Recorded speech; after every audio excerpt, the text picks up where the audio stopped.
with that, a couple things about how I see HR. And I share that up till about 3 years ago, I didn't really understand what it was all about, but it's about relationships, men and women. Because you have to go to the source, and you have to go back. God created us to have a relationship with him. He gave us a helpmate so we wouldn't be alone. That's another relationship. And we messed it up. We had a bunch of rules by themselves, and we didn't get it right. So he gave us a relationship. He gave us a Savior. What we do in the marketplace or ministry or church is about relationships. It's about doing everything to help people succeed so that they can come into a closer perspective and relationship with Jesus Christ and through ourselves. When you look at human resources from that filter and that perspective, you start to realize that there's certain things that are very important that lay tone, and it's not law, and it's not processes, and it's not systems. Those have to be there, don't get me wrong. They're critical, and we're going to look at those. But I'm going to let you know another thing, because it's so interesting how God works in this postmodern world. In this postmodern world where people see truth through their own filters. Don't ever forget that, whether it's ministry or whether it's marketplace. Christians get off and out of whack as well, right? Not this group, but the others. And so we have to be not only stewards, but we also have to be good offensively and defensively when we need to, as a steward of the people, which is the most important resource and asset that God has entrusted us with.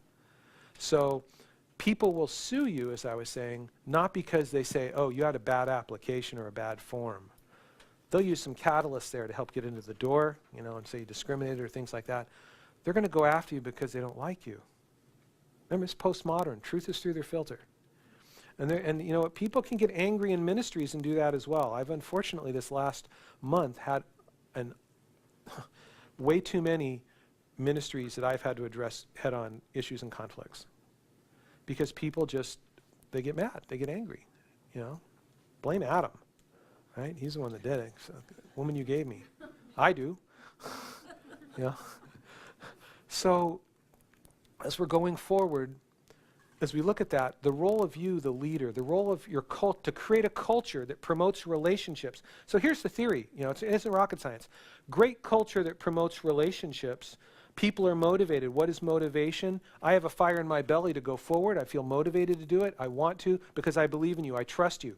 Trust, Latin, I know you're watching my back, because you don't provide a magic bullet and you say, you know what, Diane, be motivated. Can't do it. You provide an environment that people choose. It's free will to be motivated in. And if they don't trust you, it's not going to happen. Doesn't matter what type of work you're in. So it's all about creating a culture that promotes relationships, which then allow people to be motivated. And you know what? Then you darn well can't stop them. I don't care what it is. I don't care if it's a camp. I don't care if it's service. I don't care if it's manufacturing. It doesn't matter. You won't be able to stop them. On the other hand, people, now I'll address in ministry and churches, will put up with a lot of, that's an HR technical phrase. You'll figure it out. Because for the sake of the Lord, when they have bad bosses who say, God's called me to lead, so you should follow, right? That kind of thing. And those, they have an exploding point. They will fall off the end and get frustrated as well. I see it in my line of work. And so what I'm trying to share is culture is so important, this relational. And as a leader, as we're called to glorify the living God, and we come up and go forward, we're called to do everything for our people to succeed within who we are and the processes within our organization. They both come into play. The character of who we are comes first. And your leaders. And when I say leaders, I'm referencing your people in management, your supervision, etc. Not just the head. Character. Knowing the right thing, doing the right thing at the right time. Coming up and realizing there's attributes. What are you doing to reflect solid character in your organization so that people would see you as someone that inspires and influences, as Chuck Swindoll would say in his definition of leadership? What are you doing in that regard? Because it's not just the processes. Character always has to come first. And I'm going to be really clear. Churches do not have the corner on character. The Bible does. God's Word does. But not churches, not ministries. And I'm going to say, whereas in a church also you get the senior pastor who's called to turn the other cheek. I mean, that's his role. He's a shepherd.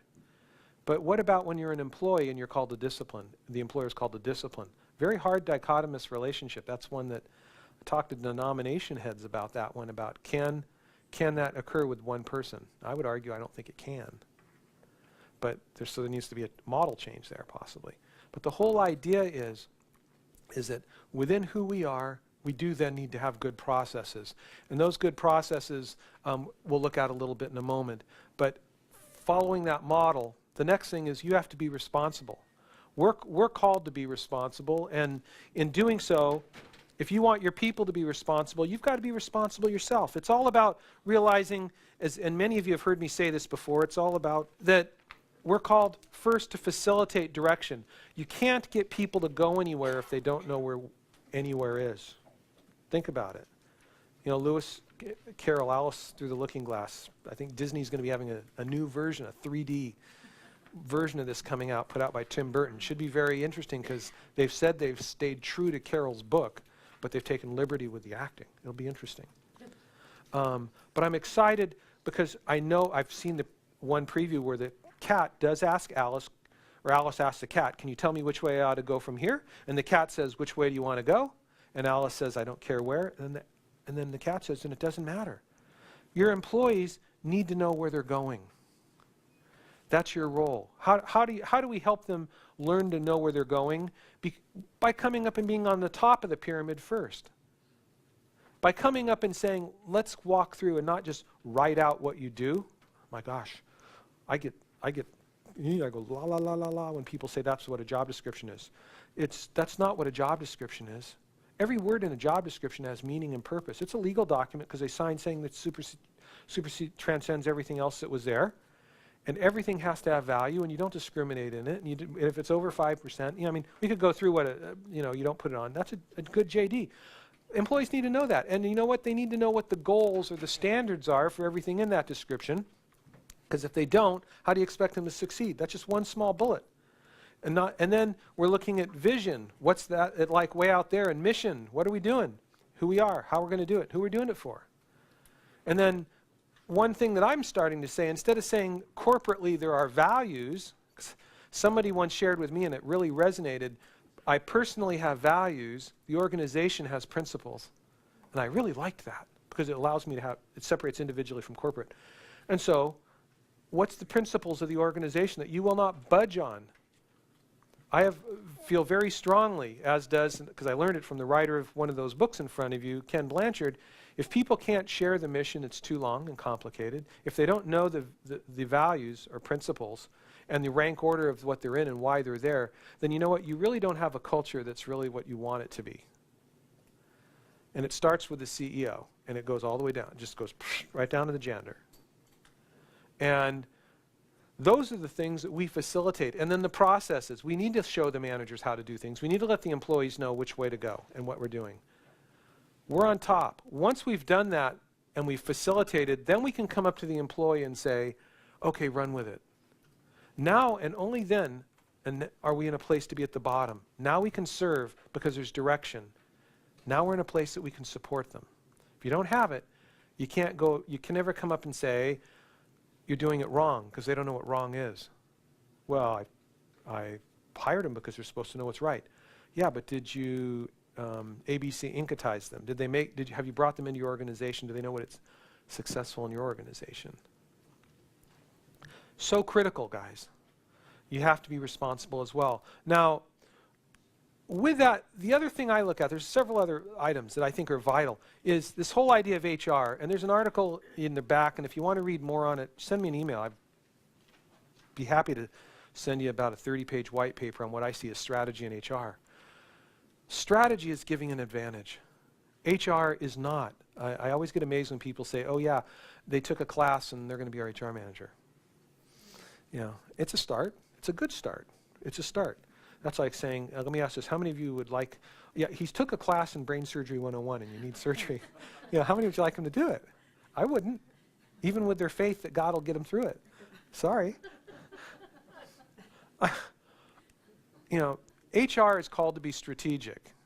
Now let me share in a simple way what I see as good strategy, and without going into detail. Good strategy is taking what we do from a transactional perspective. If everything is a transaction, right? If I come up and I hand out an application, if even somebody says, how do I do this? It's transactional because it's a process. But the goal of HR is to take that transaction and have it be transformational. Transformational to me means it's impacting in a way that impacts the metrics and objectives of the organization, so it's supporting it there, the individual or the department, either directly or it could even take time, so it could be indirect. That's a big thought, but the only way you get from transaction to transformation, this bridge, is a relationship.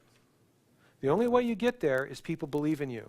So what I'm saying is, if you're going to be strategic, you have to have good process. You have to have, at the same time, though, good relationships, but you also know how to dialogue through those relationships.